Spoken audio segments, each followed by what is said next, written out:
Hi, Veronica. Hi, Michael. And so, a simple question to begin. Just, I'm curious. City Councilwoman Santa Rosa. She's fasting for today. What are fasting for? Can you just describe what it's about? Well, I do want to put out there that I am consuming liquids because way long time ago I tried fasting just with water and I couldn't spell even basic words, and that's not good. So Got to fast right. But yes, but I'm not, my spelling isn't good right now on complex words. It's okay on simple ones though, so I'm probably okay. Okay. But the reason I'm fasting is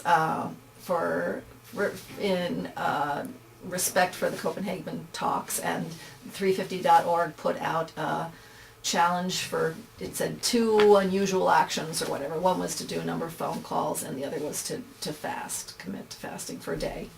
And so I'm doing it because climate change, climate recovery is so very important. And Yeah, why don't you describe 350.org a little bit? People are learning a lot more about it. yeah, 350.org is a site that is 350 parts per million is the level that James Hansen, NASA Ames Research Center, or something like that, top guy with that organization. Someone said, what's the level where we'll be okay? And scientists worked on that and determined it would be 350. Now, unfortunately, we recently surpassed 350. We're up at the high ends of 380, maybe we're even at 390 parts per million now. And that's not good. And I was raised by my grandparents. They went through World War I, and they told me about a grandmother who gave up her portion of the food. She basically starved herself to death because she wanted the kids to be able to grow right, because there wasn't enough food to go around. And of course there's suffering on the earth now. There's lots of suffering. But I want there to be less suffering, not more. Right. I think most people want that. I think it's real basic. And with the climate crisis, there's going to be more suffering. And there's a delay response with climate. The levels we have now, we won't feel the impacts for numerous years. So we have to think. We have to... I choose to listen to what the scientists say. Mm-hmm. And I choose to live my life accordingly. And so the hope is to draw attention to all of this. And also I sent it actually at like 3 a.m. I sent this on to a whole bunch of lists. In the hopes that other people would be inspired to act in some way, so that hopefully the talks in Copenhagen will be more fruitful. Yeah. And that the ripple effect, no matter how they go, the ripple effect of people choosing to make change themselves. I very much, I believe individuals can make huge change. And I have this great poster, which I need to find because it's just so good. It has a Cadillac, a pink Cadillac at a gas station, and it says closed or whatever. And then it has cyclists heading up into the hills, and it says, what are we waiting for, the politicians, or something like that. And just that we all need to do it, and that we all can do it. My family's footprint is about 1/20th of the United States average, and I do have a background in energy conservation. I'm a mechanical engineer who specializes in energy conservation, but we try and make it fun, and my daughter, who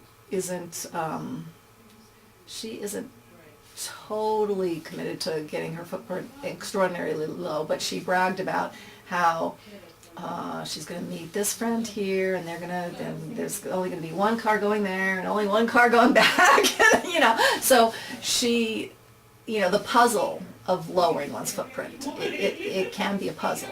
And I have a website, and it's called ourgreenchallenge.org. And we finally got a better logo on top so I can start telling people about it. But my vision is that someday this website will be a great place to inspire people. Now, there's a lot of stuff on there already. There's a lot of good links. But like Energy Wise Neighbors, I haven't gotten that link on there, but I do ask people to Google it. And I think it's energy-wise neighbors.org, but I'm not sure. Yeah, I think it's org. Oh, cool. And my goal is just to get things up there, and hopefully someday, some year, it'll be pretty, and hopefully it'll, everything will just be great on there, and there'll be everything good on there that should be on there. But, Goethe said, there's magic in beginning or something. I'm not saying it right, but just, let's all do everything we can as quick as we can and see where that goes. And so I'm going all over the place with this.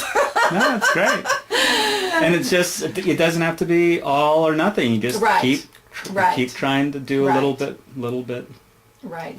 And we experiment. We unplugged our refrigerator and freezer. Some people think that people keep a freezer. Maybe some people do, but we unplugged our refrigerator and freezer, and it's probably been over a year. But we did it as an experiment because it was one of those things that would be too scary if you were doing it forever, Right. And sometimes it makes life more difficult, but most of the time it works out fine. And we ride our bikes a lot, and we discovered that if we had a solar trickle charger that you put into the car that goes on the panel, that goes inside, and you just put it in the ignition, and so we didn't have to drive anymore. But recently I did try to start the car and it wouldn't start, so still improving.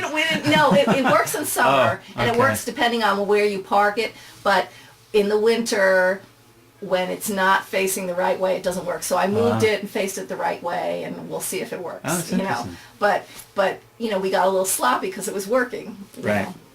And and we do have a slow speed charger, so we could take it out. But ideally, we want to have a car so that if we need it in an emergency, it's there.